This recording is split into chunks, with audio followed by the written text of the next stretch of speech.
Hello and welcome to today's Reflect Story Time. My name is Anke and I'm going to introduce you to a special story called Benny's Hat by Juliet Clare Bell and Dave Gray.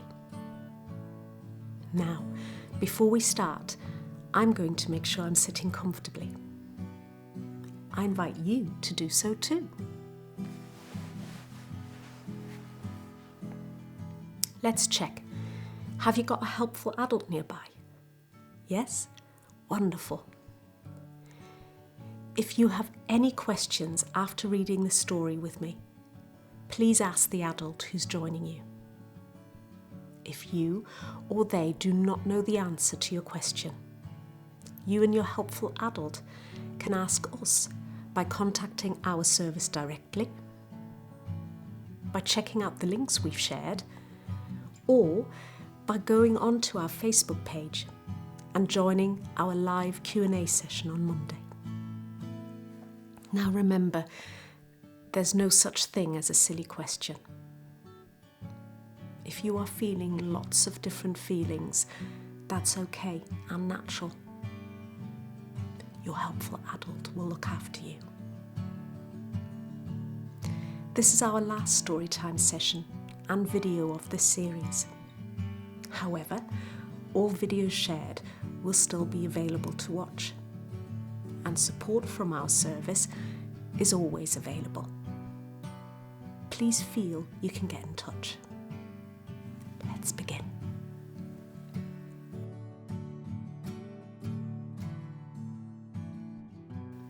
Benny's Hat.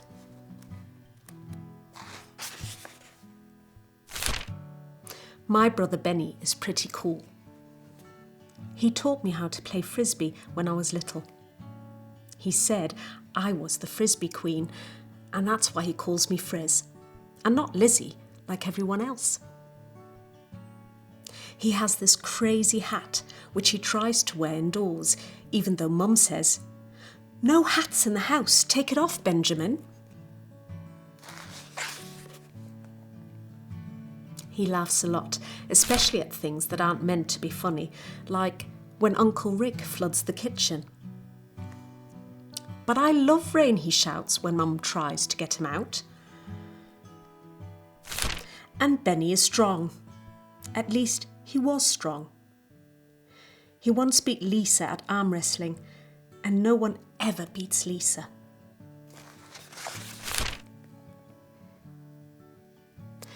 But maybe I'm getting stronger because I've just beaten him for the second time this week.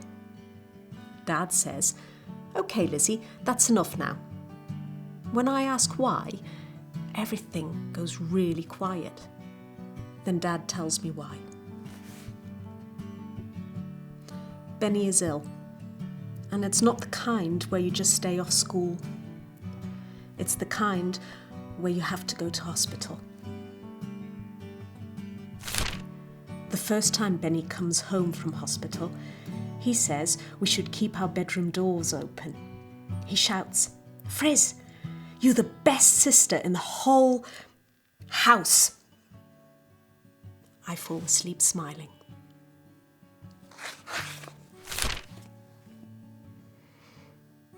Benny still loves the rain. We sneak into the garden. "Benny," I shout, "you've got me all muddy. I'm going in." But he starts giggling, and then I giggle, and everything's all right again. When we get back inside, Dad dries Benny really gently.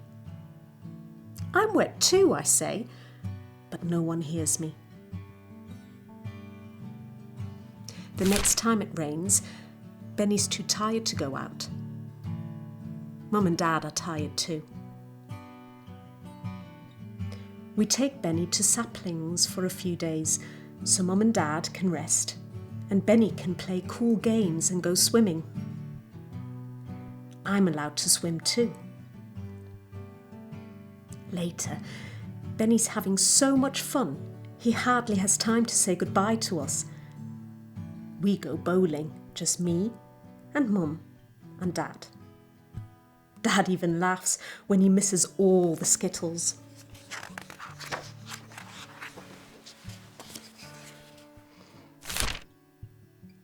Benny keeps going to the hospital, then coming back for a bit, then going back to the hospital.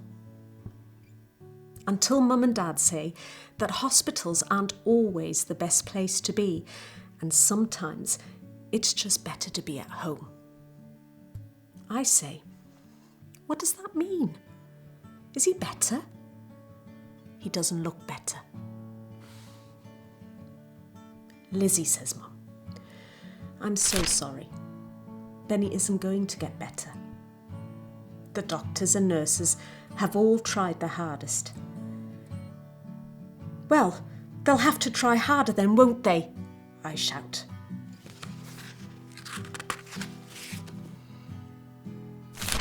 We make a special bed for Benny downstairs because he's so sleepy, which means we can watch television in bed. Mum even lets him wear his hat indoors. Benny sleeps a lot now. When I try and wake him up so we can play, Mum says I have to let him rest. And then he just can't get comfy anymore. Dad says quietly, "Hey, Benny, is it time to go to stay at Saplings?" Benny nods. This time it's different. We're going to stay there too. I don't want to go. "Can you grab my hat, Frizz?" asks Benny. I really don't want to go. And that's when I do something bad.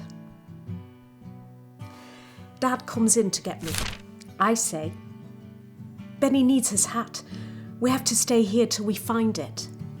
"I'm sorry, Lizzie," says Dad. "We don't have time to look. He'll have to wear one of mine instead."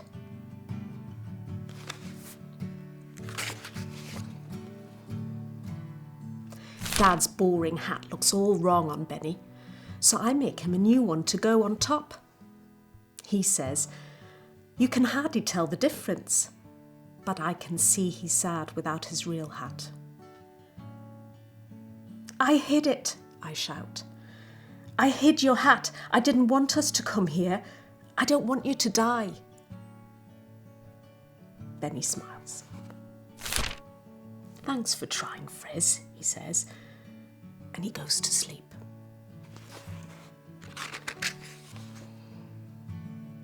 When Benny wakes up, Uncle Rick has brought him the hat. "You wear it, Frizz," says Benny. "Can I keep the one you made instead? It feels just right." "Benny," I say. "Yes," says Benny. "You're the best brother in the whole room." He smiles and goes back to sleep. I'm playing cards with Uncle Rick. Mum and Dad are talking. They then stop. It's a different kind of quiet. "What is it?" I say. But I know.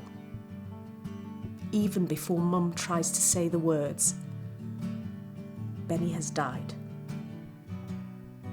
Really quietly, like it isn't a big thing.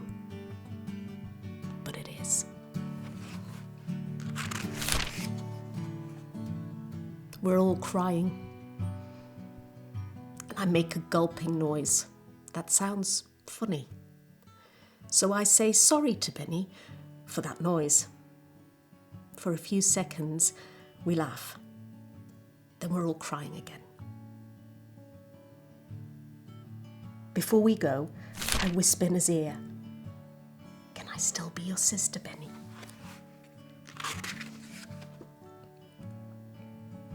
Back home, I bury Benny's hat, so I never have to see it again.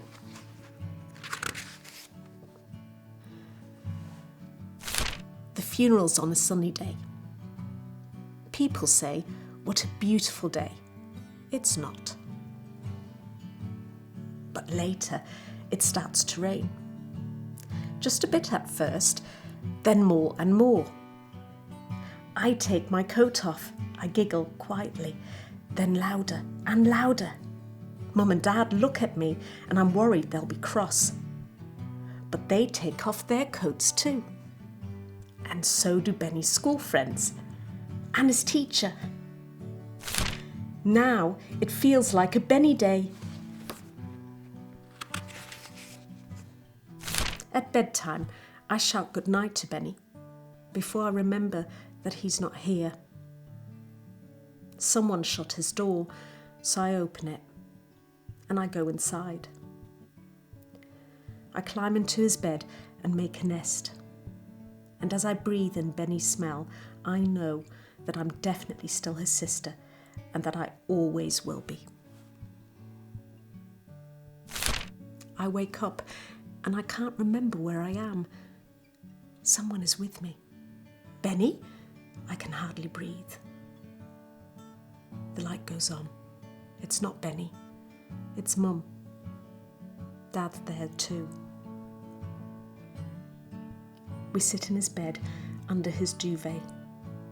The whole room is full of Benny and us all together. We are still, and everything feels calm.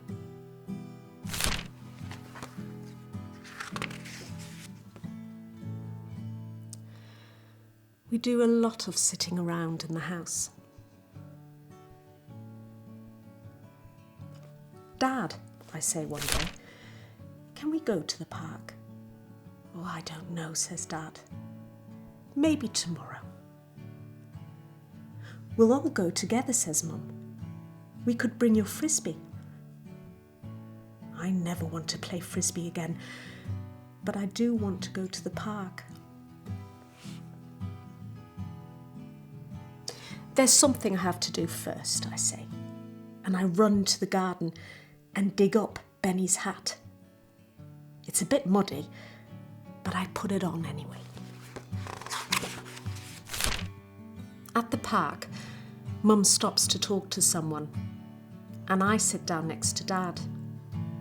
I miss Benny, and I don't know what to do. Over by the tree, there's a girl trying to throw a frisbee. I watch her for a bit. It isn't going very well. I remember when Benny showed me how to hold the frisbee just right. And suddenly I know exactly what to do. I walk over. I can show you if you like, I say. I'm Frizz. I'm the Frisbee Queen. I'm Nisha, she says. Nice hat.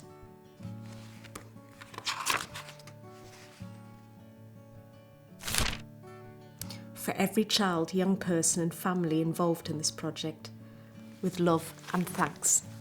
What a special story.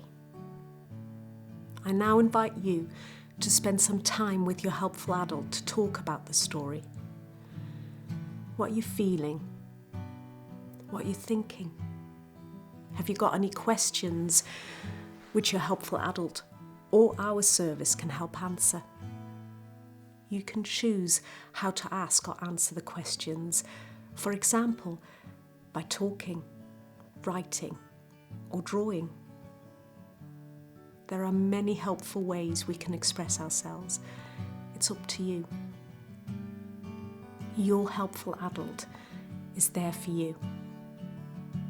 If you want to, you can also share some of your thoughts and feelings and questions with us via email.